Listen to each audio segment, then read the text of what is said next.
उसको आप उल्टा करके रख दो।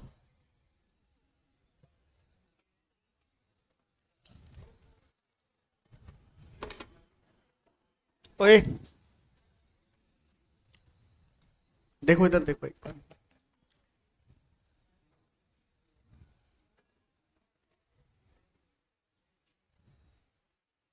बच्चों, बात नहीं।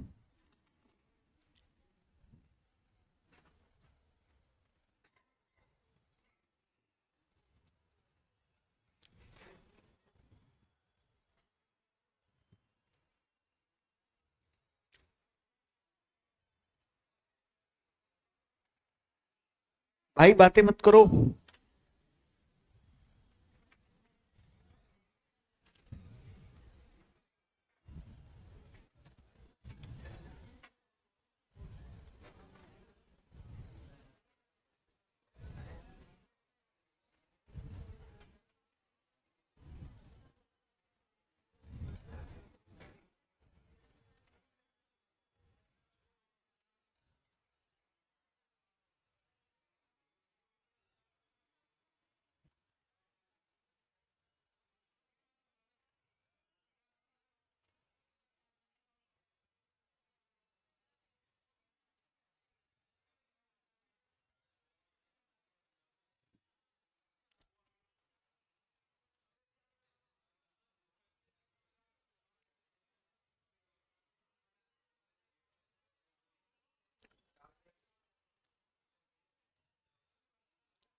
सर,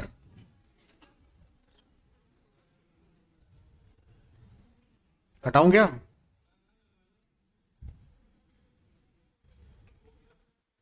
हो गया चार्ज?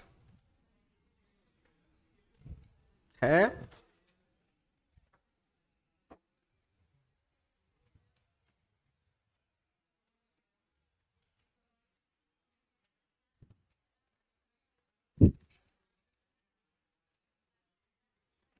अरे चुप हो जाओ भाई। आदेश का पालन कर लेने दो यार।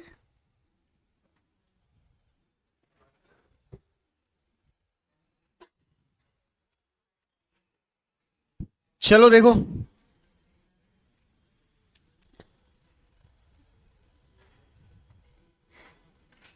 हेडिंग डालो।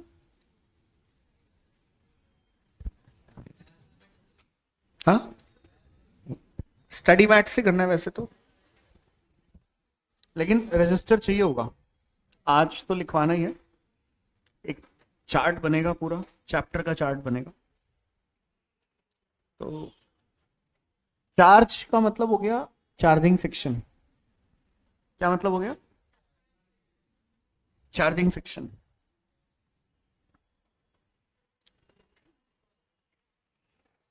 हम इसको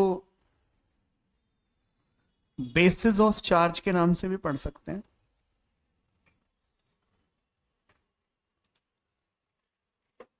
basis of charge under section 9। So section 9 जो हम पढ़ रहे हैं ना, वो हम पढ़ रहे हैं ऑफ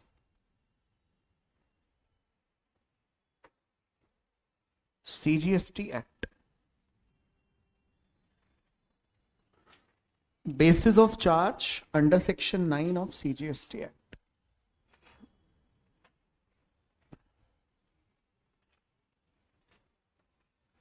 ठीक है।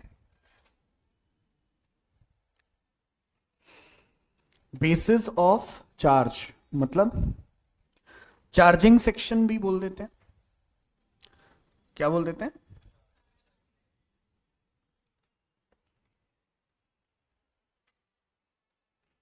Charging section.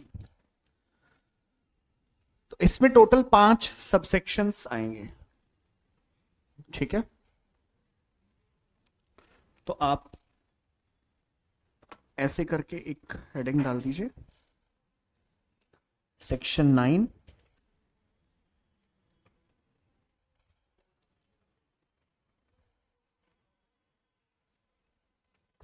और बात सुनिए एक बार।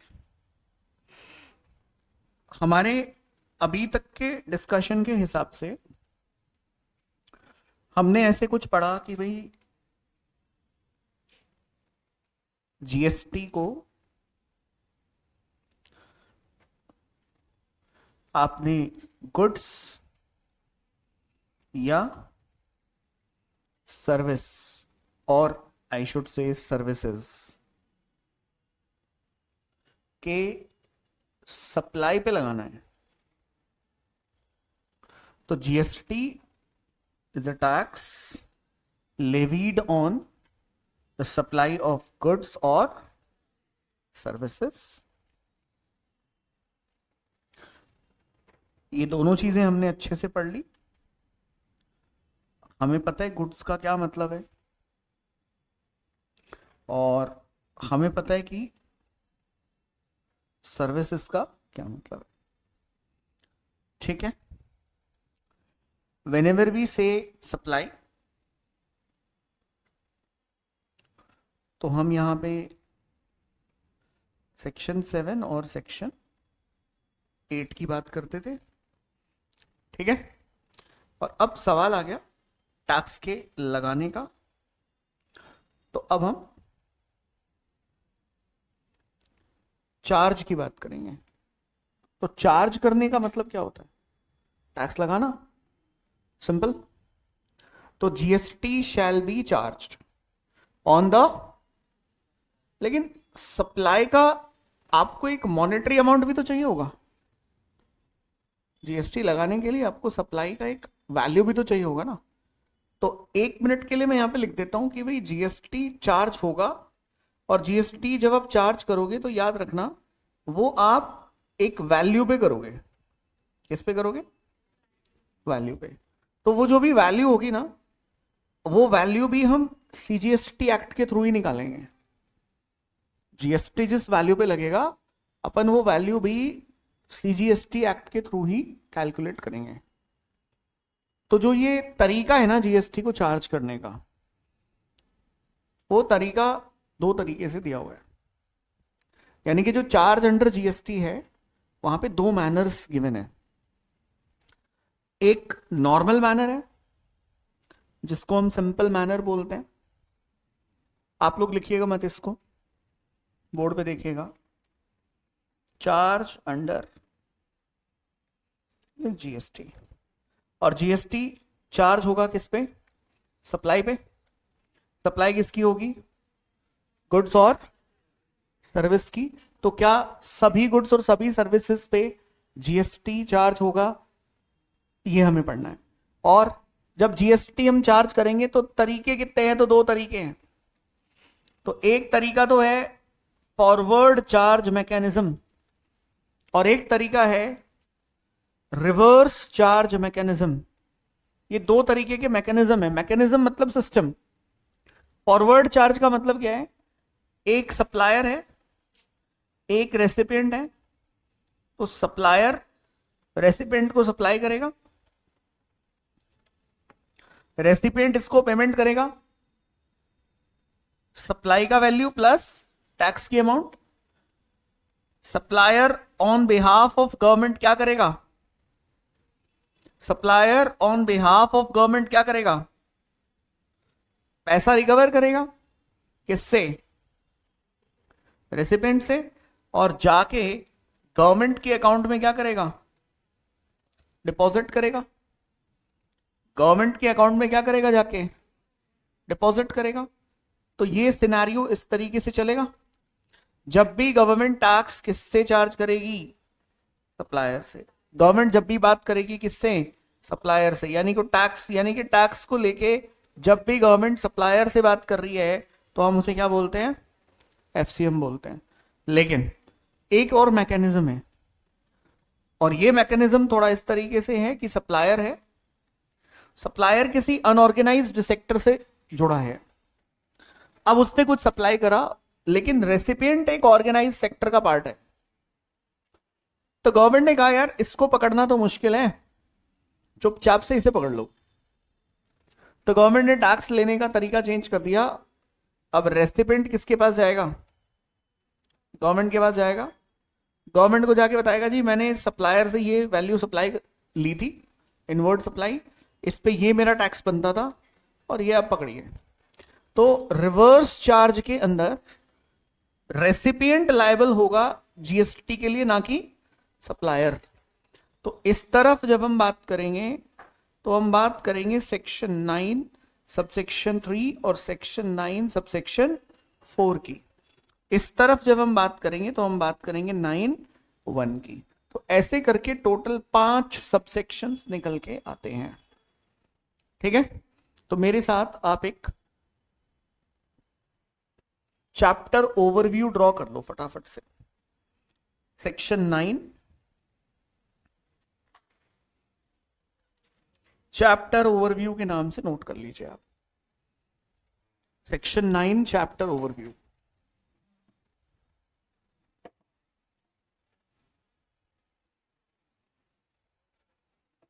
प्रभु बातचीत नहीं करनी।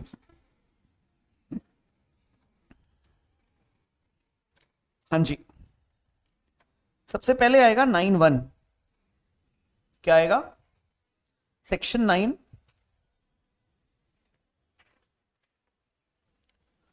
सबसेक्शन 1। Section 9 subsection 1। फिर आएगा सेक्शन 9 सबसेक्शन 2।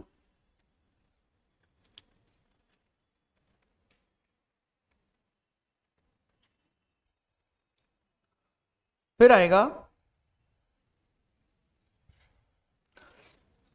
Section 9 subsection 3।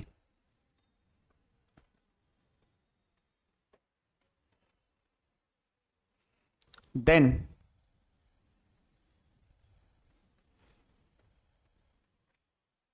9(4) और उसके बाद आएगा 9(5).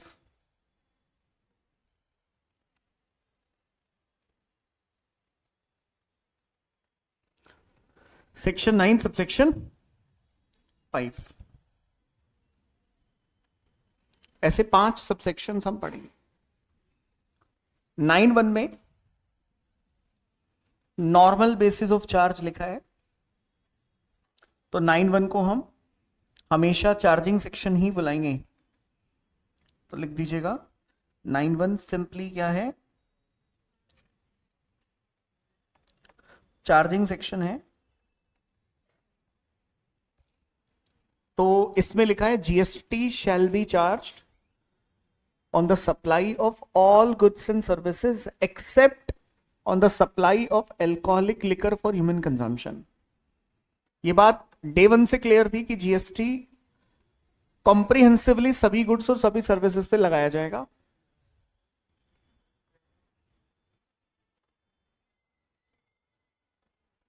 थोड़ा दोनों बहनें थोड़ा पढ़ाई कर लो, बाद में कर लेंगे बातचीत। दीदी क्या बता रहे हो इनको? ठीक, ओके, ले लिया। Section 9(1) charging section. GST shall be levied on the supply of all goods and services except, सब पे लगेगा। किसको छोड़ दो? Alcoholic liquor for human consumption. तो एल्कोहलिक लिकर का मतलब हो गया शराब, ठीक है, तो उसको छोड़ दो, बाकी सब पे जीएसटी लगेगा। लेकिन 9(1) जो शुरू होता है ना, वो ऐसे शुरू होता है subject to subsection 9(2). Subject to subsection 9(2). तो ऐसा सबसेक्शन 2 में क्या लिखा है भाई कि 9(1) को भी 9(2) से परमिशन लेनी पड़ती है। 9(1) तो क्या है? तो 9(1) तो ब्रॉडर व्यू में पढ़ते हैं ना हम कि भाई जीएसटी लगेगा और जीएसटी जो है वो सभी गुड्स और सर्विस पे लगेगा। एक मिनट में थोड़े कीवर्ड्स लिख लेता हूं। तो जैसे यहां पे चार्जिंग सेक्शन में इसके अंदर हम लोग ऐसे पढ़ते हैं कि भाई जो हमारा टैक्स है, अच्छा टैक्स को हम लोग इधर क्या बोलेंगे? CGST। तो सेम बात SGST में भी लिखी होगी, आया ना? तो there shall be levied of CGST, और CGST किस पे लगेगा सर? CGST लगेगा, बोलो, CGST लगेगा सर ऑन द सप्लाई। किस पे लगेगा? सप्लाई। लेकिन अभी सप्लाई की जगह पे अपन क्या लिखेंगे? CGST लगेगा on the value of supply, है ना? और वैल्यू ऑफ सप्लाई किसकी होगी? गुड्स और एक्सेप्ट, लिखना मत अभी, एक्सेप्ट किसको छोड़ दो? Alcoholic liquor for human consumption, इसको छोड़ दो। तो CGST यानी कि GST लगाया जाएगा सप्लाई की वैल्यू पे, किसकी? गुड्स और सर्विस की, accept on the supply of alcoholic liquor for human consumption. और आप क्योंकि CGST पढ़ रहे हो तो यहां पे एक बात बहुत जरूरी है जो आपको पढ़नी होगी, दैट इज इंट्रास्टेट। तो इंट्रास्टेट सप्लाई ऑफ गुड्स और सर्विस पे CGST लगाया जाएगा, और CGST लगाने के लिए क्या चाहिए होगी? वैल्यू, और वैल्यू के साथ आप क्या लगाओगे? रेट। रेट लगाने से आपको क्या मिल जाएगा? और आप इस GST को चुपचाप 9(1) में कैसे पे करके आओगे? फॉरवर्ड चार्ज मैकेनिज्म के अंदर पे करके आओगे। मोर और लेस ये बात लिखी है, ठीक है? आसान सी बात थी। 9(2) कहता है कि देखो यार ऐसा है, देयर आर सर्टेन 5 आइटम्स। क्या कहता है 9(2)? कि देयर आर सर्टेन 5 आइटम्स जिन पे GST एक स्पेशल डेट से लगेगा। मतलब एक तारीख आएगी, हम बताएंगे, GST काउंसिल बताएगी, और वो तारीख से वो 5 आइटम्स पे GST लगेगा। वो 5 आइटम्स कौन से हैं? वो 5 आइटम है 5 पेट्रो प्रोडक्ट्स। कौन से प्रोडक्ट्स? Petro products. तो 5 ऐसे पेट्रो प्रोडक्ट्स हैं जिसमें क्रूड ऑयल हो गया, पेट्रोलियम हो गया, एविएशन टर्बाइन फ्यूल हो गया, नेचुरल गैस हो गई, ये सब जो है ना, इन 5 आइटम्स पे GST एक फ्यूचर डेट से लगेगा। मतलब जो लॉ में लिखा है वो लिखा है कि भाई इन पे GST आज की डेट में नहीं है। तो जैसे 9(1) में लिखा है ना कि GST लगेगा, तो 9(1) में इसीलिए लिखा है सब्जेक्ट टू 9(2) कि भाई 9(2) में GST आज से नहीं है। जो आइटम्स 9(2) में दिए हुए हैं उन पे GST आज से है क्या? तो उन पे GST आज से तो नहीं है। तो सेक्शन 9 सबसेक्शन 2 में अगर GST आज से नहीं है तो किसी फ्यूचर डेट से लगेगा। तो यहां इसीलिए लिखा है सब्जेक्ट टू सबसेक्शन 2। तो there shall be a levied of CGST, और वहां पे लिखा है टैक्स, है ना? कौन सा टैक्स? जो लगाती है सेंट्रल गवर्नमेंट। किस पे लगाती है? On the supply of all goods and services. और वो जो लेवी होता है GST वो एक वैल्यू पे होता है, और वो वैल्यू हम सेक्शन 15 में निकालते हैं, और फिर एक रेट दिया होता है, और वहां पे वो रेट मेंशन है कि वो 20% से ज्यादा नहीं हो सकता, लॉ में लिखा है। तो CGST एक्ट के अंदर 20% से ज्यादा रेट नहीं हो सकता। तो उतना ही SGST में भी लिखा होगा। तो कंबाइंड रेट ऑफ GST कितने से ज्यादा नहीं हो सकता? 40% से ज्यादा नहीं हो सकता। इतनी बात लिखी है। और उसको जमा कौन कराएगा? तो सप्लायर, क्योंकि 9(1) में तो सीधी बात है, टैक्स लगेगा और सप्लायर के पास पैसा आएगा, सप्लायर जाके उसे जमा करा देगा। तो 9(2) क्या कहता है? 9(2) कहते हैं 5 पेट्रोलियम प्रोडक्ट पे GST एक फ्यूचर डेट से लगाया जाएगा। कब से लगाया जाएगा? एक फ्यूचर डेट से, आगे चल के एक डेट आएगी वहां लगाया जाएगा। फिर आता है 9(3). क्या आता है? 9(3) आता है। तो 9(3) क्या कहता है? 9(3) कहता है देखिए GST जो है ना वो कुछ स्पेशल केसेस में, देखो ये सप्लायर हो गया और ये रेसिपिएंट हो गया। ध्यान देना मेरी बात पे, लिखने पे ध्यान मत देना, बोर्ड पे ध्यान देना। तो ये जो नोटिफाइड रेसिपिएंट है, ये रेसिपिएंट जो है ना, ये क्या है? ये नोटिफाइड है। नोटिफाइड का मतलब क्या होता है? लॉ में लिखा होगा कि अगर इस बंदे ने ये सर्विस ली है, कौन सी सर्विस? Notified service. क्या ली है? Notified service. 9(3) is specifically related to service. और किससे लिए? सप्लायर से लिए। सुनो मेरी बात, सप्लायर कोई भी हो, हेलो, सप्लायर भले ही GST में रजिस्टर्ड क्यों ना हो, लेकिन अगर नोटिफाइड सर्विस सप्लाई करी है और नोटिफाइड रेसिपिएंट ने ली है तो उस पर टैक्स कौन देगा? सर उस पर टैक्स देगा रेसिपिएंट, यानी कि उस पर टैक्स लगेगा under RCM, under RCM. Similarly इसी तरह की एक बात कहां लिखी है? 9(4) में लिखी है। 9(4) में क्या लिखी है? सप्लायर अनरजिस्टर्ड होना चाहिए। क्या होना चाहिए? अनरजिस्टर्ड। जीएसटी में से रजिस्ट्रेशन नहीं ले रखा है। ये एक सप्लाई करता है किसको? रेसिपिएंट को। रेसिपिएंट क्या होना चाहिए? Recipient should be notified. और ये जो गुड्स या सर्विस गए हैं ये भी क्या होने चाहिए? एक तरीके से आप 9(3) और 9(4) में डिफरेंस कर सकते हो। 9(3) और 9(4) का मेजर डिफरेंस है यहां पे भले ही ये बंदा रजिस्टर्ड हो या अनरजिस्टर्ड हो, अगर नोटिफाइड सप्लाई करता है तो रेसिपिएंट टैक्स देगा अगर वो नोटिफाइड होगा तो। बात समझ आ गई? और यहां पे क्या लिखा है? अनरजिस्टर्ड ही होना चाहिए। क्या होना चाहिए? अनरजिस्टर्ड ही होना चाहिए। सप्लाई भी क्या होनी चाहिए? नोटिफाइड होनी चाहिए। और जो रेसिपिएंट है वो भी क्या होना चाहिए? और रेसिपिएंट जाके क्या करेगा? गवर्नमेंट को जाके टैक्स जमा कराएगा। ठीक है। लास्ट केस क्या कहता है? 9(5) क्या कहता है? 9(5) कहता है देखो भाई ऐसा है, आजकल धंधा जो है ना वो सिर्फ 1-to-1 नहीं रहा है। आजकल धंधा ऑनलाइन हो गया है और आजकल बिजनेस होने लग गया है इलेक्ट्रॉनिक कॉमर्स ऑपरेटर के थ्रू। किसके थ्रू होने लग गया है?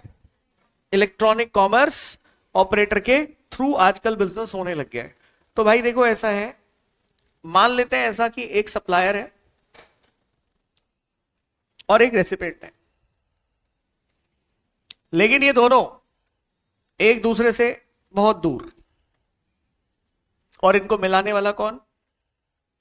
इनको मिलाने वाला कौन? इको। कौन? रेसिपिएंट ने इको से गुड्स खरीदा, सप्लायर ने इको को गुड्स बेचा। ठीक है। और सिर्फ गुड्स नहीं, सर्विस भी हो सकती है।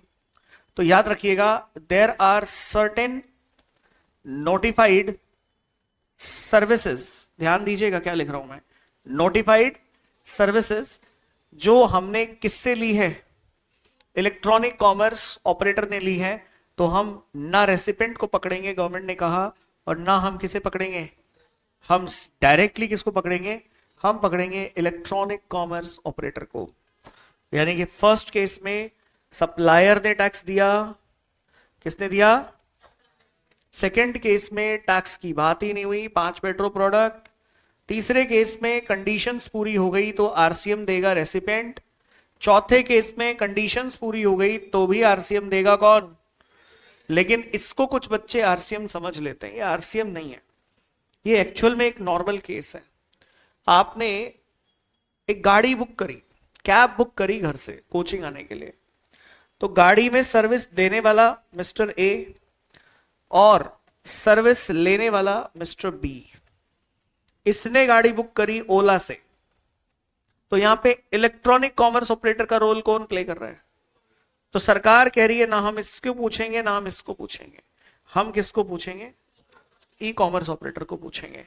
सो कुल मिला के ये एक छोटा सा ओवरव्यू है आपका, एक चैप्टर है आपका, जिसमें आपको ज्यादा टाइम सिर्फ यहां लगना है, इस तरफ, इसमें आपको थोड़ा सा ज्यादा टाइम लगना है। बाकी तो सब चीजें बहुत आसान है, 2-2, 3-3 मिनट का केस है। ठीक है, क्लियर? चले स्टडी मैट निकाल ले। लाते हो क्या स्टडी मटेरियल? गलती से कोई ले आया हो तो है? गलती कर दी हो किसी ने, गलती से घर से गलत बैग में आ गया हो रख के?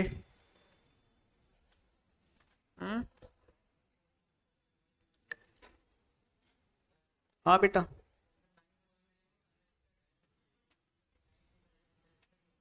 क्या? हाँ, जरूरी नहीं है, जरूरी नहीं है, डिफरेंस है दोनों में, अभी बात करेंगे इस पे।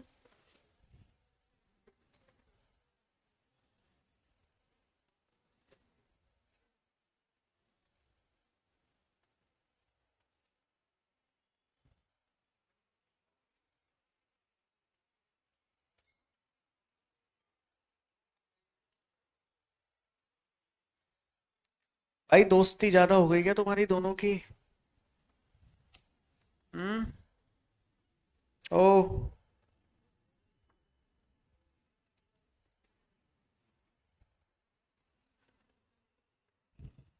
बहुत बातें कर रहा है तू आजकल। हम्म, इसकी बात कर रहा हूँ, ये बैठा है। और कौन? क्या हो गया तुझे? किसने पूछा सवाल? हाँ, क्या पूछ रहा है बताना मेरे को एक बार। नहीं, तू ही बता दे। हाँ, मम्मी कसम दे दी क्या? बाद में? ऐसा क्या पूछ लिया इसने तेरे से?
हाँ जी,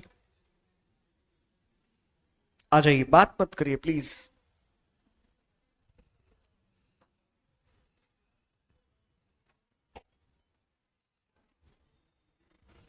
पहला सेक्शन देखिए क्या लिखा। सो हम एनालाइज कर रहे हैं फर्स्ट सेक्शन को। 9(1), section 9 subsection 1, levy and collection of CGST act. पहले ये स्टेप 1 होता है। कोई भी टैक्स कलेक्शन के पहले इंपोज किया जाता है। क्या बोला मैंने? कोई भी टैक्स को कलेक्शन के पहले इंपोज किया जाता है, तो इंपोज करने को ही चार्जिंग या चार्ज बोलते हैं। ठीक है। अब पहले टैक्स लगेगा, तो लेवी हमेशा टैक्सेबल इवेंट पे ही तो होगा टैक्स, बोलो। और जीएसटी का टैक्सेबल इवेंट क्या है? तो टैक्स हमेशा सप्लाई पे लेवी होगा, और देन बाद में क्या किया जाएगा? देन बाद में उसकी कलेक्शन करी जाएगी। तो अभी जो हम कलेक्शन करते हैं, तो कलेक्शन करने के तरीके हमारे पास क्या है? एफसीएम और आरसीएम। भाई कलेक्शन तो हमने दो तरीके से करा ना, एक एफसीएम और दूसरा, आ जाओ जरा क्या लिखा है, सब्जेक्ट टू। देखो क्या लिखा है, subject to the provision, subject to the provisions of subsection 2, subject to the provisions of subsection 2, there shall be a levied of tax। तो अभी इस टैक्स को हम क्या बोलेंगे? Central goods and services tax. क्यों? क्योंकि साहब हम सीजीएसटी का ही तो एक्ट पढ़ रहे हैं, तो वहां पे टैक्स का नाम क्या है? Central goods and service tax. On all intra state supply, inter का तो कोई लेना देना नहीं है, तो अपन यहां बात किसकी कर रहे हैं? सप्लाई ऑफ गुड्स और सर्विसेज, और एक्सेप्ट, किसको छोड़ दो? Except on the supply of alcoholic liquor for human consumption. हाँ है ना? एंड जीएसटी लगेगा किस पे? Value which is determined as per section, and at such rate not exceeding 20%। Rate किससे ज्यादा नहीं होगा? 20% से ज्यादा नहीं होगा। as may be notified by the government on the recommendation of the council, and such tax is collected in such manner as may be prescribed and shall be paid by the, जिस पे लगा है उसे देना पड़ेगा। ठीक है। तो प्रैक्टिकली हमने एफसीएम में टैक्स किस पे लगाया था? सप्लायर पे। तो सप्लायर इज लायबल टू पे फॉर दैट पर्टिकुलर टैक्स। तो पहली बात, सेक्शन 9(1) में कितनी बातें हुई सर? 9(1) में पहली चर्चा हुई किसको लेके? Subject to the provision of subsection. And what is the provision of subsection 2? जरा देखना एक बार, आ जाओ जरा। सबसेक्शन 2 का प्रोविजन क्या है? सबसेक्शन 2 कहता है कि भाई 5 आइटम्स हैं।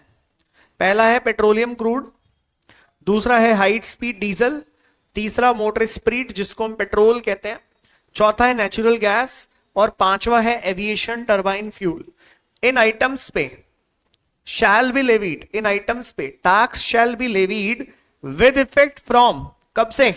With effect from such date as may be notified by the government on the recommendation of the council। तो काउंसिल रिकमेंड करेगी साहब।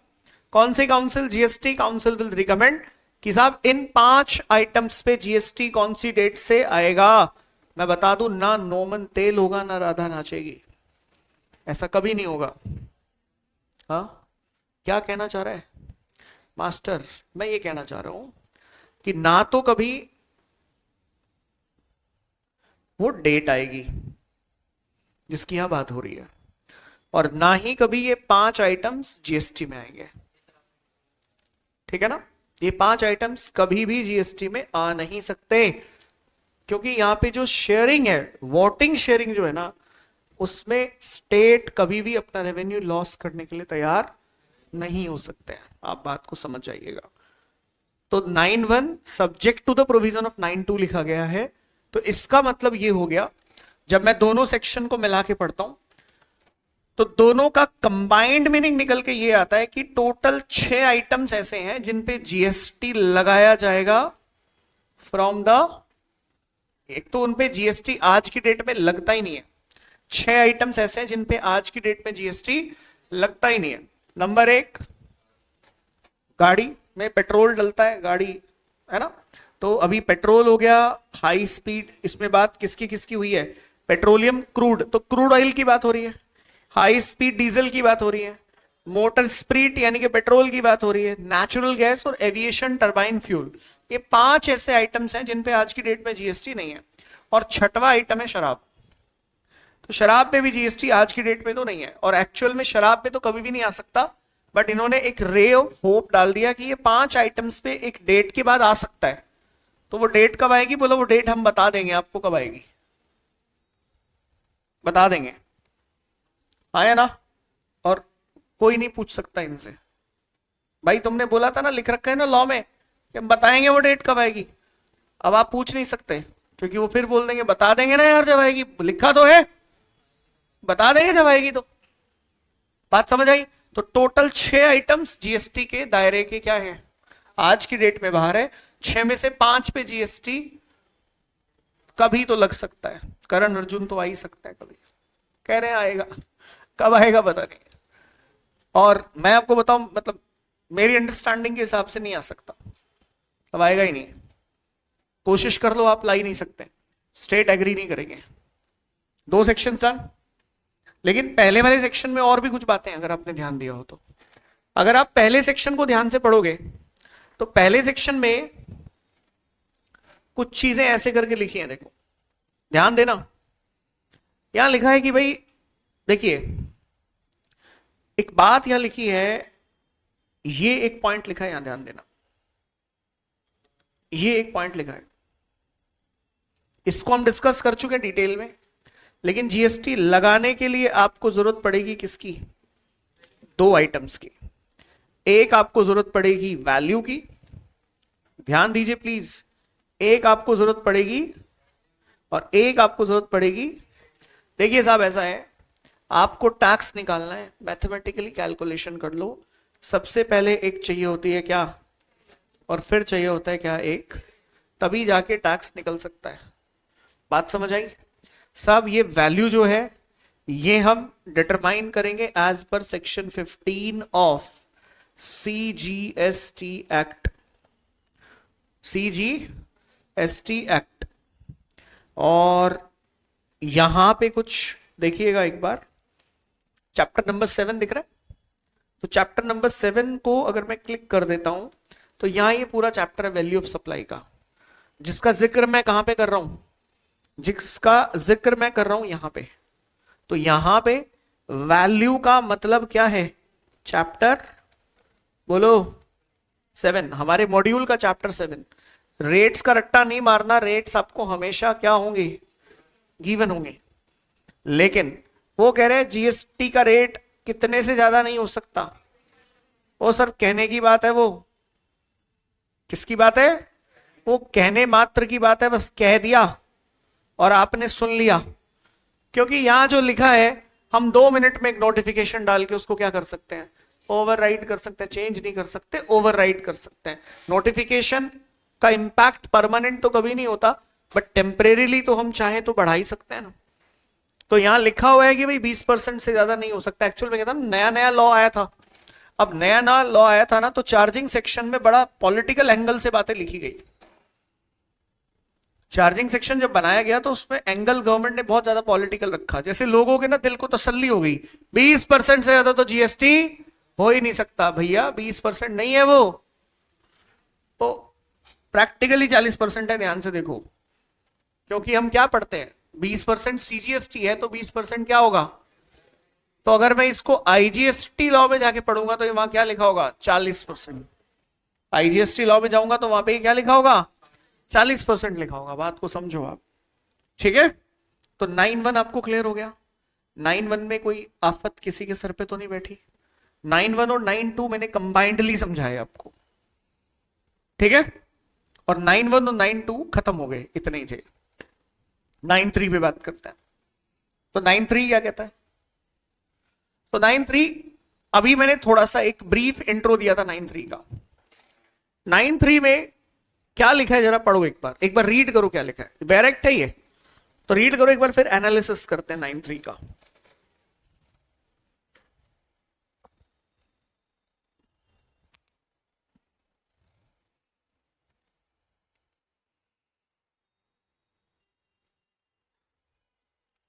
पढ़े,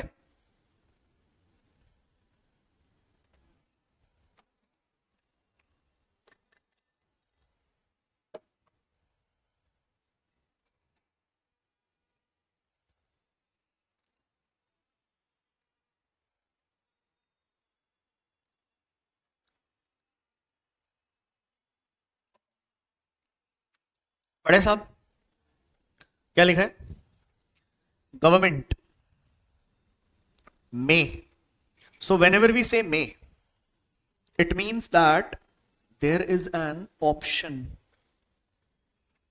there is an option। और ये ऑप्शन किसके पास है, गवर्नमेंट के पास है। गवर्नमेंट में यानी कि optionally government on the recommendation of the notification जरूर देगा। अब देखो क्या लिखा है, स्पेसिफाई, एक मिनट, स्पेसिफाई, ये दो अलग अलग शब्द हैं। स्पेसिफाई का मतलब होता है नोटिफाइड। गवर्नमेंट में नोटिफाइड, गवर्नमेंट क्या कर सकती है, नोटिफाई कर सकती है। कैटेगरी, क्या मतलब सर, क्लास, कैटेगरी का मतलब क्या हुआ, क्लास ऑफ सप्लाई, यानी कि ये लोग कुछ क्लास ऑफ सप्लाई को नोटिफाई कर सकते हैं। किसकी, गुड्स और सर्विस और बोथ, जिनके ऊपर टैक्स, द टैक्स, और टैक्स क्या है यहां पे, CGST, on which shall be paid on reverse charge by the on such goods और सर्विस और both and all the provision of this act. इस एक्ट के सभी provision shall apply to the, as he is the person liable for paying tax in relation to the supply of such goods or services or both। Sir इसका मतलब क्या हुआ, इसका मतलब ये हुआ एक सप्लायर है और वो सप्लायर दो तरीके की सप्लाई करता है। कितने तरीके की, दो तरीके की। मैं एग्जाम्पल लेके समझा रहा हूं ताकि बिल्कुल पिक्चर क्लियर हो जाए दिमाग में कि हम बात किसकी कर रहे थे। अब ये सप्लायर का स्टेटस हम मान लेते हैं ये रजिस्टर्ड है, एक मिनट के लिए क्या मान लेते हैं, ये बंदा खुद जीएसटी में रजिस्टर्ड है। जब आदमी खुद जीएसटी में रजिस्टर्ड है तो उसको वो किसी के दूसरे बंदे के ऊपर, मतलब आप ऐसे समझो कि वो किसी दूसरे के लिए, मतलब रजिस्टर्ड जैसे ही वो हो गया ना, तो अब उसे किसी और की जरूरत नहीं है। आप ऐसे समझ लो भाई, वो खुद सक्षम है, वो खुद जीएसटी दे सकता है भाई, उसके पास रजिस्ट्रेशन है ना। अब देखो ये बंदा क्या कर रहा है, ये सप्लाई कर रहा है। क्या कर रहा है? सप्लाई कर रहा है। और सप्लाई इसकी दो तरीके की है। एक है, पहले वाली है जनरल, और दूसरे वाली है स्पेशल। मैं इसे स्पेशल इसलिए कह रहा हूं क्योंकि ये एक्चुअल में नोटिफाइड है। क्या है? अंडर सेक्शन 9 सबसेक्शन 3 लिखा है ना यहां पे, स्पेसिफाई बोले तो notify the class of supply. आया ना? अब देखो ये जनरल है ना ऊपर, तो साहब सीधी बात है, अगर वो जनरल सप्लाई कर रहा है तो आपको उसे तंग करने की जरूरत नहीं है। इस केस में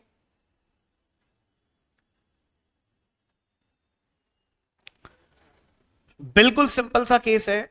यहां कोई रेसिपिएंट होगा, बोलो हाँ या ना। ये सप्लायर उसको सप्लाई करेगा, चुपचाप उससे पैसा लेगा और जाके चुपचाप किसको जमा कराएगा? जाके चुपचाप गवर्नमेंट को जमा करा देगा। बात खत्म। सर इस पे तो आपने क्या लगा दिया?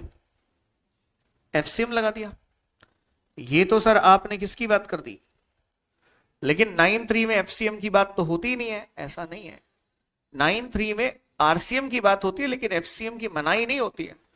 आप समझो, एफसीएम ऊपर लग गया, हम ये पढ़ेंगे आरसीएम कब लगेगा।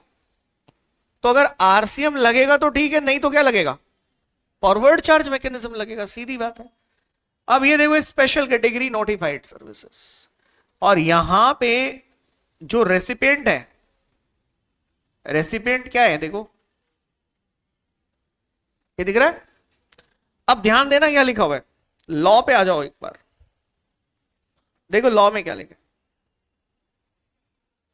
लॉ में लिखा है भाई, देखिए ऐसा है, there are certain supplies, there are certain supplies of goods और सर्विस और बोथ, द टैक्स, क्या लिखा है, on which shall be paid on reverse charge basis by the of such goods और सर्विस, और सारे प्रोविजन किस पे लग जाएंगे? ध्यान देना भाई, अगर सप्लायर भले ही रजिस्टर्ड क्यों ना हो, लेकिन वो जो सप्लाई कर रहा है वो सप्लाई क्या है? वो सप्लाई नोटिफाइड है। क्या है बेटा? नोटिफाइड है अंडर सेक्शन 9 सबसेक्शन, बात खत्म। उस सप्लाई पे टैक्स कौन देगा? रेसिपिएंट देगा, और रेसिपिएंट गवर्नमेंट को टैक्स जमा कराएगा। गवर्नमेंट बात किससे करेगी? इससे गवर्नमेंट कोई बात, सर लेकिन ये रजिस्टर्ड तो था, तो कर सकती थी गवर्नमेंट इससे बात। बेटा कर सकती थी, लेकिन गवर्नमेंट कह रही है हम उससे करेंगे ही नहीं, क्योंकि वो एक्चुअल में ऐसे सिचुएशन में ना नुकुर कर सकता है। हाँ या ना? और भाई जो नखरे करेगा तो अपन उसके पास जाएंगे ही नहीं, हम सीधे किसको पकड़ेंगे? जो ज्यादा ड्रामेबाजी नहीं करेगा। चुपचाप हम सारा प्रोविजन किस पे लगाएंगे? हम लगाएंगे रेसिपिएंट पे, और रेसिपिएंट को ही मेन बंदा मान के टैक्स उसी से लेंगे, और सारे प्रोविजन उसी पे एप्लीकेबल हो जाएंगे। सारे प्रोविजन का क्या मतलब है? कल होके जब ये रेसिपिएंट इस सप्लाई का इनपुट लेगा तो इसे कोई आपत्ति नहीं होगी उस चीज में। इसीलिए कहा कि सारे प्रोविजन इस पे लग जाएंगे। पेमेंट भी यही करेगा, रिटर्न्स भी यही फाइल करेगा, सारा काम कौन करेगा? ये करेगा। अदरवाइज देखो, पेमेंट भी इसे करनी पड़ती, रिटर्न्स भी इसे फाइल करनी पड़ती। तो 9(3) में आप भले ही कोई भी हो, आप रजिस्टर्ड हो या आप कौन हो? अनरजिस्टर्ड हो, इससे कोई फर्क नहीं पड़ता।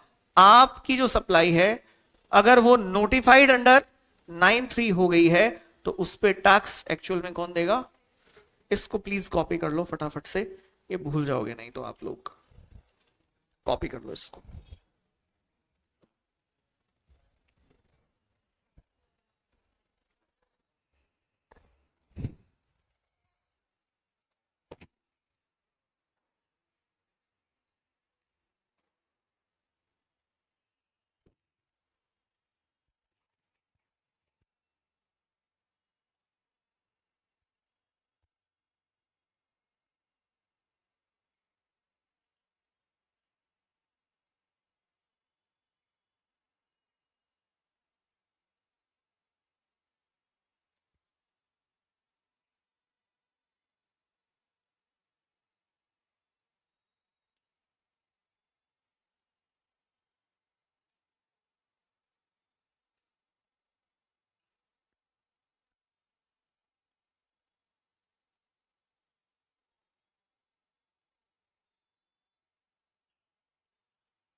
हो गया?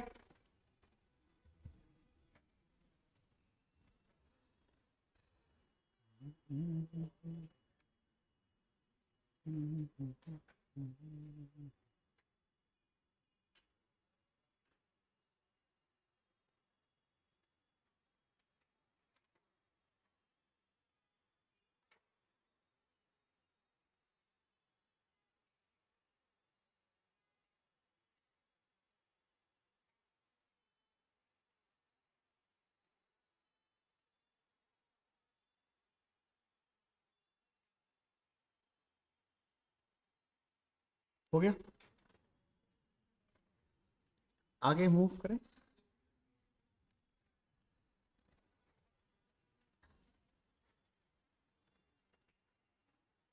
एक बार 9-3 और 9-4 दोनों को पढ़ना साथ साथ रख के, दोनों को साथ में रख के पढ़ना, फिर इसका एक ऐसा ही चार्ट ड्रॉ करेंगे।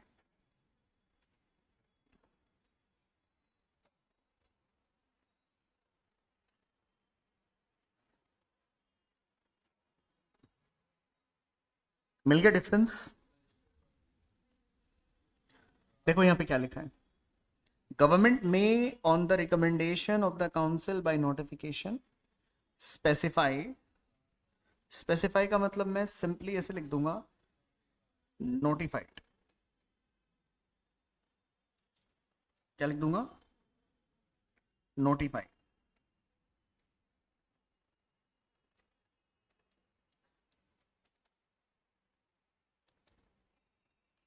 अ क्लास ऑफ, बोले तो कैटेगरी ऑफ रजिस्टर्ड पर्सन्स। किसकी बात हो रही है यहां पे?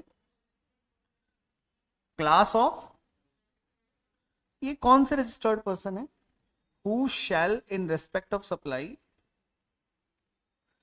ऑफ स्पेसिफाइड कैटेगरीज ऑफ, देखो स्पेसिफाइड कैटेगरीज, यहां पे गुड्स और सर्विस भी नोटिफाइड है, और जो बंदा गुड्स और सर्विस की सप्लाई ले रहा है वो भी नोटिफाइड है। आगे देखो क्या लिखा है, रिसीव्ड किससे लिया उसने? Unregistered supplier. और वो जो बंदा है ना जिसकी बात हो रही है, रजिस्टर्ड पर्सन, वो पे करेगा tax on reverse charge basis as recipient of such supply of goods और सर्विस और बोथ, और सारे के सारे प्रोविजन किस पे लग जाएंगे? अब दोनों में सर डिफरेंस क्रिएट कर लो एक बार, यहां पे ना लिखो मेरे साथ साथ, दोनों में डिफरेंस बनाओगे ना तो साथ साथ बना लो। देखो सप्लायर अगर रजिस्टर्ड पर्सन हुआ तो 9(4) से बाहर निकल गया, उसके ऊपर 9(4) एप्लीकेबल नहीं हो सकता। भाई अगर वो रजिस्टर्ड हुआ ना तो सेक्शन 9 सबसेक्शन 4 यहां पे लग ही नहीं सकता। अगर कौन रजिस्टर्ड हुआ? अच्छा, अगर सप्लायर अनरजिस्टर्ड पर्सन है और वो सप्लाई करता है, सप्लाई भी क्या है बोलो? नोटिफाइड सप्लाई करता है किसी की भी गुड्स या सर्विस की, किसको? किसी रजिस्टर्ड पर्सन को। किसको करता है? रजिस्टर्ड पर्सन को। तो ये जो रजिस्टर्ड पर्सन है ना, ये लायबल होगा किसके लिए? रजिस्टर्ड पर्सन लायबल होगा किसके लिए बोलो? रजिस्टर्ड पर्सन लायबल होगा फॉर, बोलो, लायबल होगा जीएसटी की पेमेंट के लिए गवर्नमेंट को, और सारे प्रोविजन किस पे लग जाएंगे? तो इंपॉर्टेंट बात क्या है, आपने किसी यूआरपी से, आपने किसी यूआरपी से क्या ले लिया? नोटिफाइड सप्लाई ले लिया। क्या ले लिया भाई? नोटिफाइड सप्लाई ले लिया। और आप खुद कौन है? एक रजिस्टर्ड पर्सन है अंडर जीएसटी। क्या है आप? एक रजिस्टर्ड पर्सन है अंडर जीएसटी। तो बात खत्म हो गई। आपके ऊपर क्या लग जाएगा? सेक्शन 9 सबसेक्शन 4 लगेगा आपके ऊपर, 3 नहीं लगेगा। क्या लगेगा? 4 लगेगा। और ये ओरिजिनली ऐसा नहीं था पहले। ओरिजिनली ये सेक्शन बहुत भयानक था। 2017 में जब ये सेक्शन एक्ट के अंदर आया तो इसने हाहाकार मचा दिया और इसने जीएसटी को इतना हॉरिबल बना दिया था इस सेक्शन ने कि कुछ टाइम तक, लगभग 12-15 दिन तक, तो जो बड़े बड़े मार्केट्स हैं इंडिया के, वो इस सेक्शन के विरोध में बंद थे कि भाई ये क्या प्रोविजन है यार। ओरिजिनली ये सेक्शन कैसा था देखिएगा, गवर्नमेंट ने इसके अंदर बड़ी गेम खेली हुई है। जब ये ओरिजिनली आया था तो ऐसा नहीं था। ओरिजिनली इसकी शक्ल ऐसी थी कि अगर आप किसी अनरजिस्टर्ड पर्सन से एज अ रजिस्टर्ड पर्सन कोई सप्लाई लेते हो तो उसके पापों को आपको भुगतना पड़ेगा, ऐसा सेक्शन था ये। समझे? मान लीजिए सप्लायर क्या है, सप्लायर है अनरजिस्टर्ड और आप हैं रजिस्टर्ड, और आप किसी अनरजिस्टर्ड से सामान खरीद लेते हो तो उसके बदले का टैक्स किसे देना पड़ेगा? देखो ये आदमी क्या करता था, अभी ये आदमी दिमाग लगाता था, खुद रजिस्टर्ड है, माल ले आया किससे, है ना, तो मान लो यहां से माल ले आया 10 लाख रुपए का। सोचो ये सेक्शन अगर यहां नहीं होता तो कैसा होता। 10 लाख पे रेट ऑफ टैक्स कितना होता है, तो इसको पैसा एक्चुअल में कितना देना पड़ता अगर ये बंदा रजिस्टर्ड होता तो 1 लाख। यार 12% ऑफ 1 लाख इज 1 लाख, लेकिन इसे आज सिर्फ कितना देना पड़ रहा है, 1 लाख, और आगे चल के ये इसको टैक्स लगा के बेच सकता है। तो कुल मिला के गवर्नमेंट ने ये लूप खत्म कर दिया था। गवर्नमेंट ने क्या कहा, भाई देखो तुम इससे 1 लाख रुपए का सामान ला रहे हो ना, और आप कौन हो, आप रजिस्टर्ड हो, और ये कौन है, ये अनरजिस्टर्ड है, तो भाई रजिस्टर्ड पर्सन तुझे इसकी जगह पे टैक्सेस का बर्डन अपने सर पे लेना पड़ेगा। ओरिजिनली ये ऐसा सेक्शन था। तो अब इसका इंपैक्ट क्या पड़ा, अगर ये यूआरपी है और ये आरपी है, ये इधर सप्लाई करेगा तो उसके टैक्स का बर्डन इसे देना पड़ेगा। तो बताओ ये क्या करेगा, ये किसी भी यूआरपी से माल नहीं खरीदेगा, है ना। तो फिर ये बेचारे यूआरपी चिल्लाने लग गए, तो प्रभु क्या कर दिया है, बोले भाई हमने तो उसे बोला है ना टैक्स देने के लिए, तो बोले साहब फिर वो मेरे से सामान नहीं खरीद रहा है, इसका मतलब आप इनडायरेक्टली कह रहे हो कि मुझे क्या बनना चाहिए, तो अगर मुझे रजिस्टर्ड पर्सन बनना चाहिए, देखना कितना कंफ्यूजिंग लॉ था, अगर मुझे रजिस्टर्ड पर्सन बनना चाहिए तो फिर जरा प्रकाश डालो कि आपने 20 लाख की लिमिट दी क्यों है, कि 20 लाख तक की टर्नओवर अगर होगी तो मुझे रजिस्ट्रेशन नहीं लेना पड़ेगा। वो लिमिट क्यों दी है आपने प्रभु, आप वो लिमिट भी छीन लो, फिर तो आप कहो कि भाई ऐसी की तैसी जो हो देखा जाएगा, आपको रजिस्ट्रेशन लेना पड़ेगा, मैं तो मारा जाऊंगा कि नहीं मारा जाऊंगा। तो एक कंफ्यूजन में फंस गई गवर्नमेंट। अभी इनकम टैक्स जो नया वाला है ना, उसमें जबरदस्त रायता फैला हुआ है, मजा आएगा उसमें तो बहुत। तो नया वाला इनकम टैक्स आया ना अभी, जबरदस्त रायता फैला हुआ है उसमें, मतलब गजब की चीज है।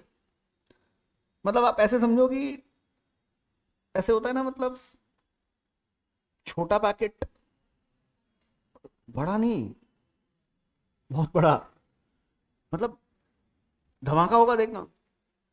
मतलब आप ऐसे समझो कि जो नया वाला इनकम टैक्स लॉ है ना, उसमें प्रोविजन बड़े जबरदस्त हैं।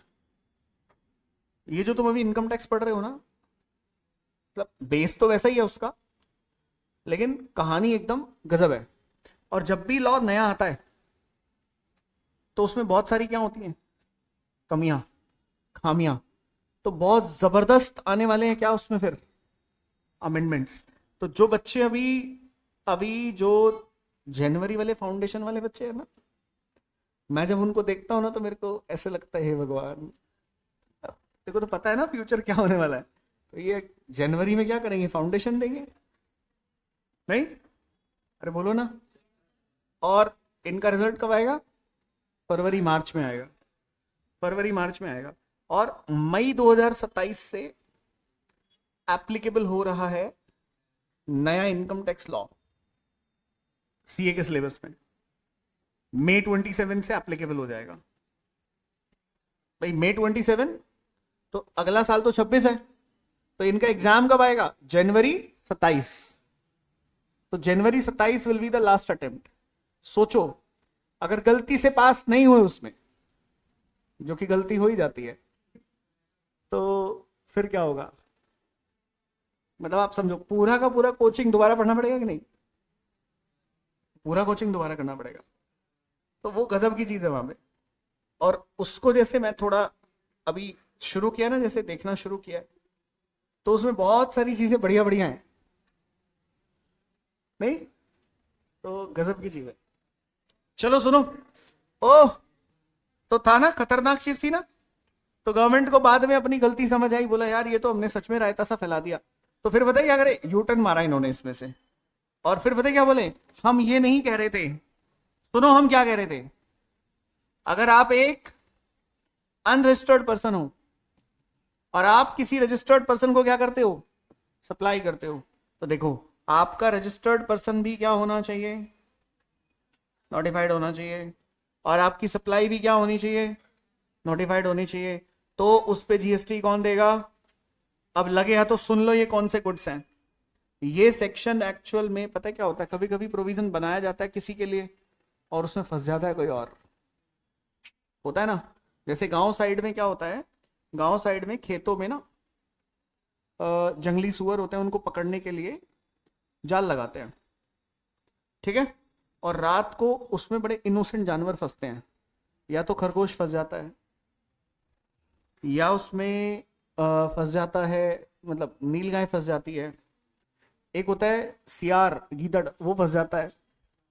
तो वो फंस जाते हैं बेचारे उसमें, जो मेन आदमी है उसको नहीं फंसता कभी भी, उसको तो पता है कि यहाँ जाल लगा है। तो ये सेक्शन बनाया जिस पर्पस के लिए था, पर्पस वो नहीं था, इसमें फंस गया कोई और। कौन फंस गया इसमें, इसमें फंस गए रियल स्टेट सेक्टर वाले लोग। कौन फंस गए, रियल स्टेट सेक्टर। कैसे, देखो जनरली जो रियल स्टेट वाला होता है वो रजिस्टर्ड होता है, लेकिन वो पहले क्या करता था, वो पहले रियल स्टेट में क्या रहता है, बिल्डिंग बनाने वाला बिल्डर है, मान लो ये रजिस्टर्ड पर्सन का नाम रख देते हैं बिल्डर। इसको क्या बोल देते हैं, इसको मैं बिल्डर बोल देता हूं एक मिनट के लिए। तो एक बिल्डर क्या करेगा, बिल्डिंग बनाएगा। बेटा ये जो बिल्डिंग बनाएगा कंस्ट्रक्शन मटेरियल तो लेके आएगा ना कहीं से, अरे बोलो ना यार। और कंस्ट्रक्शन मटेरियल क्या है, गुड्स है, और इस पे क्या लगता है, टैक्स लगता है। अब ये टैक्स दे के तो आएगा, लेकिन इसके आउटपुट पे टैक्स लगता नहीं है। बताओ बिल्डिंग कंप्लीट करके बेचेगा तो क्या टैक्स लगता है क्या उस पे।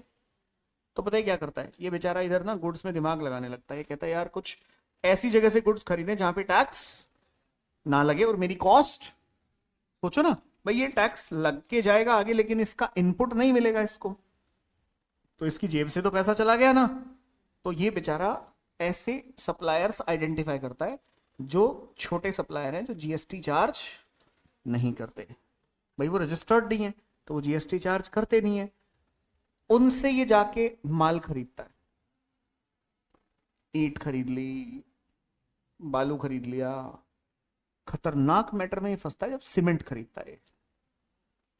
किससे खरीदता है, सो द मोमेंट इसने अनरजिस्टर्ड सप्लायर से सीमेंट खरीदा, तो गवर्नमेंट ने सीमेंट की सप्लाई को क्या कर दिया, नोटिफाई कर दिया, और इसको भी नोटिफाई कर दिया, इसको बोल दिया बिल्डर।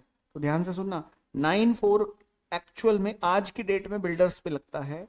अगर वो सीमेंट की सप्लाई किसी यूआरपी से लेते हैं ना, तो उनको यहां पे 9(4) पे टैक्स देना पड़ता है उस पर्टिकुलर सप्लाई पे। तो ये बेचारा फंस गया उसमें।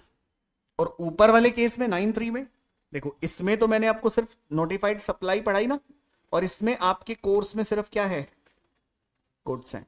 और ऊपर आपके कोर्स में गुड्स नहीं है, ऊपर आपके कोर्स में सिर्फ क्या है, सर्विसेज है। डन। तो ये जो 9(3) है ना, 9(3) एक डिस्कशन है, मतलब एक तरीके से टॉपिक अलग है आरसीएम की सप्लाई, तो उसमें बस एक लेक्चर लगता है आपको मोटा मोटा। अब आ जाओ जरा फटाफट लास्ट वाले पॉइंट पे, और लास्ट वाला पॉइंट देख लो जरा क्या है। सर इसमें से क्वेश्चन कैसा आएगा, थ्योरी क्वेश्चन आता है भाई, इसमें से कैसा सवाल आता है, थ्योरी। आ जाओ 9(5) पढ़ो, पढ़ा दिया वैसे मैंने आपको, बस रीड करना है। देखो क्या लिखा है, पढ़ना जरा। गवर्नमेंट में on the recommendation of the by notification specify a categories of the tax on intrastate supply of which shall be paid. कौन पे करेगा, देखो किसके हाथ पे हथकड़ी लग गई, इलेक्ट्रॉनिक कॉमर्स कौन होता है इलेक्ट्रॉनिक कॉमर्स ऑपरेटर? सर जो अपना प्लेटफॉर्म प्रोवाइड करता है फॉर बिजनेस। आया ना? आ जाइए। If such service are supplied through and all the provision of this act shall apply to such electronic commerce operator as if he is the liable for paying the tax in relation to the supply of such services। फिर से देख लेना एक बार यहां से, किसको specify किया? Category of. तो क्या मैं ऐसे बोल सकता हूं कि यहां पे सर्विसेज आर, सिर्फ सर्विस की बात हुई है कि गुड्स की भी बात हुई है? अगर Amazon गुड्स की सप्लाई करता है तो इस सेक्शन में आता है कि नहीं आता है? नहीं आता है। ध्यान रखना, इस सेक्शन में नहीं आता। लेकिन ये मत सोचना कि Amazon बच गया, बचा नहीं है।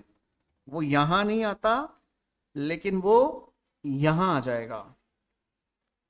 समझ गए? जो वहां नहीं जाएगा उसको हम यहां ले लेंगे, यहां पे इस तरफ। चैप्टर देखो क्या लिखा है। तो जो वहां नहीं जाएगा वो यहां आ जाएगा, इधर इस तरफ ले लेंगे उसको। टेंशन मत लेना कि वो बच गया। बताओ यार, Amazon बच गया, ओला फंस गया, ऐसा नहीं है। छोड़ेंगे किसी को नहीं, ठीक है? सबका एक डेस्टिनेशन सेट है, कौन कहां जाएगा। वापसी चलो, क्या लिखा है? गवर्नमेंट में on the recommendation of the council by notification specify a category of the tax on interstate supply of which shall be paid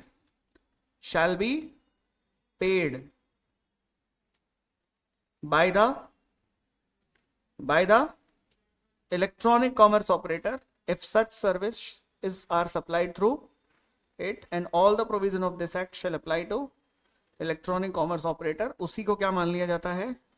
supplier liable for paying tax in relation to such supply of service। Sir example के तौर पे एक cab वाला है और एक cab की service लेने वाला है, और ये कैब की सर्विस लेने वाला बंदा सर्विस किसके थ्रू लेता है? ओला के थ्रू लेता है। मान लो ओला, उबर, इनके थ्रू लेता है। तो ये यहां पे ऑर्डर देता है और ये बंदा इसको यहां भेजता है। ऐसा मैटर है ना? बोलो हाँ है ना? तो ये आदमी पेमेंट किसको करता है? डायरेक्टली इसको करता है कि इसको करता है? सर डायरेक्टली इसको करता है। मैं उसकी बात नहीं कर रहा कि इसने अपना पर्सनल QR कोड भी चिपका रखा होता है वहां पे, वो एक अलग मैटर है। लेकिन ये एक्चुअल में पेमेंट किसे कर रहा होता है? इसको कर रहा होता है। ये अपना कमीशन काट के इसको पेमेंट कर देता है, बात खत्म हो जाती है। ऐसा एक सिचुएशन है। हालांकि बीच में इसमें एक ट्रांजैक्शन अभी और है, उस पर हम बाद में बात करेंगे। जो मैं तुम्हें अभी दिखा के लाया हूं ना, इधर ये दिखा के लाया हूं, ये पूरा तामझाम है एक बढ़िया वाला, ठीक है? अच्छा, तो कुल मिला के टैक्स जमा कौन कराएगा? इको। सर कैसे जमा कराएगा इको टैक्स? देखो अब जबरदस्ती होगी इसके साथ। पहला, इको टैक्स देगा, ये बात क्लियर है? पढ़ना क्या लिखा है? प्रोवाइडेड दैट, क्या लिखा है? Provided that where the electronic commerce operator does not have physical presence in the taxable territory.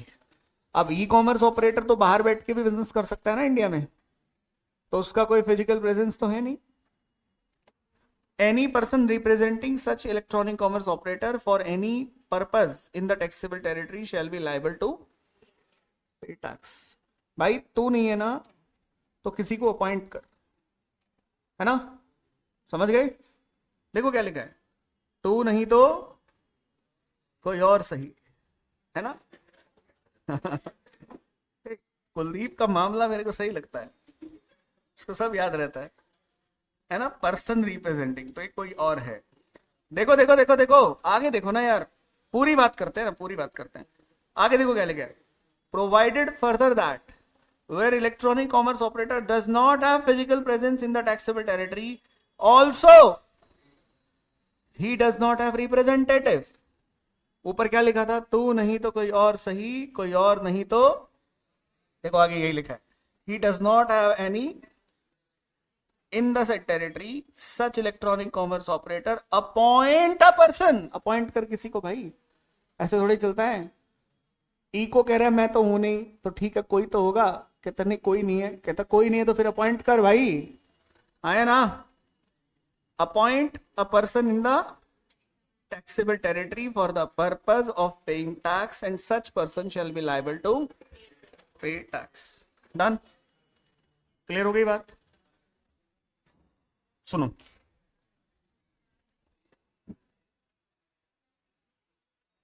अरे सुनो रे, इधर देखो,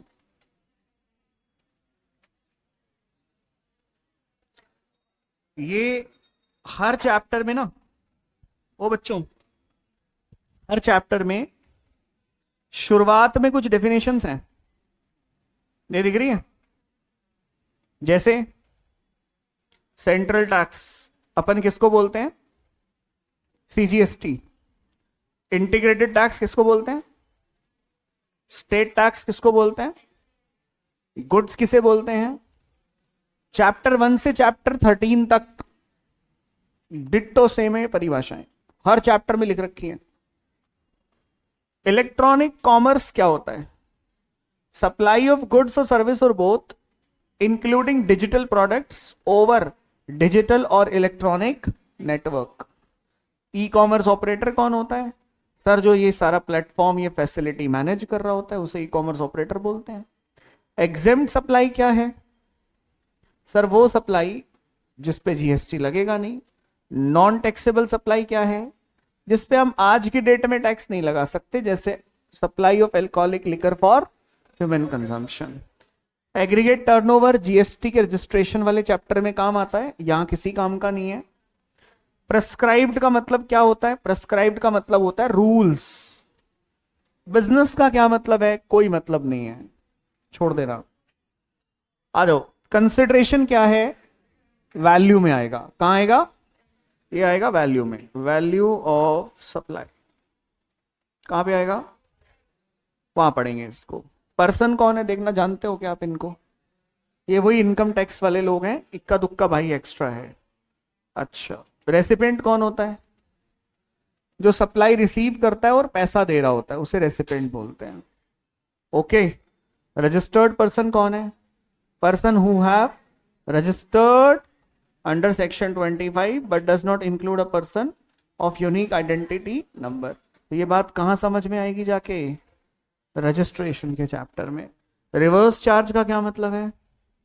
पढ़ के आओ, जल्दी से पढ़ के आओ फटाफट। पता नहीं क्या बोल रहे हो, ठीक से पढ़ लो, ज्यादा जल्दी मत करो। तो कोई दिक्कत नहीं है, 2 मिनट ऊपर हुआ है, कोई बात नहीं, पढ़ लो यार ठीक से। हो गया? सर्विस देखना क्या है, पढ़ा था क्या? छोड़ो सर्विस, छोड़ो सर्विस, पढ़ा हुआ है। सप्लायर पढ़ो, पढ़ के आओ।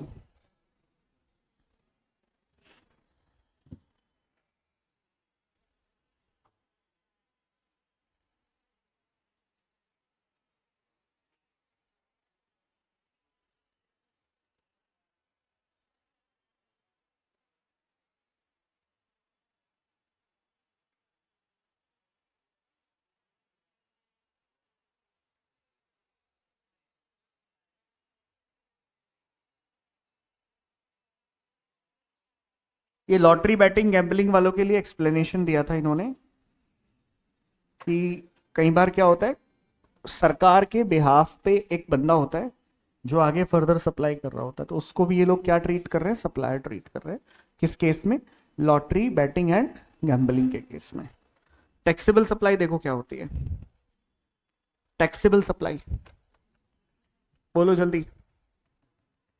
Means a supply of goods and services which is leviable to tax under taxable person कौन है?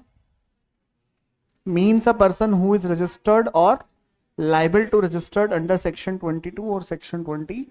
ये बहुत इंपॉर्टेंट केस है। रजिस्टर्ड पर्सन जिसने रजिस्ट्रेशन ले लिया है, liable to registered person, liable तो था लेकिन रजिस्ट्रेशन ले नहीं रहा था, तो ले नहीं रहा था तो क्या उसको टैक्स नहीं करोगे क्या आप? अगर वो फंस गया तो वो टैक्सेबल पर्सन मान के टैक्स कर देंगे हम उसको। याद करना, जीएसटी रजिस्टर्ड पर्सन पे नहीं था, 9(1) में रजिस्टर्ड पर्सन यूज नहीं हुआ है। क्या यूज हुआ है? Taxable person.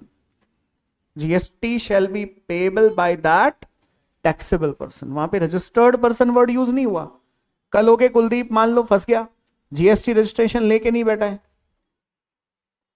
तो ये बोल देगा ना यार जीएसटी तो रजिस्टर्ड पे है, तो मैं तो रजिस्टर्ड हूं नहीं, तो गवर्नमेंट कहेगी रजिस्टर्ड पे नहीं है, टैक्सेबल पे है। तो टैक्सेबल का मतलब दोनों है, रजिस्टर्ड और जो लाइबल टू रजिस्टर्ड है।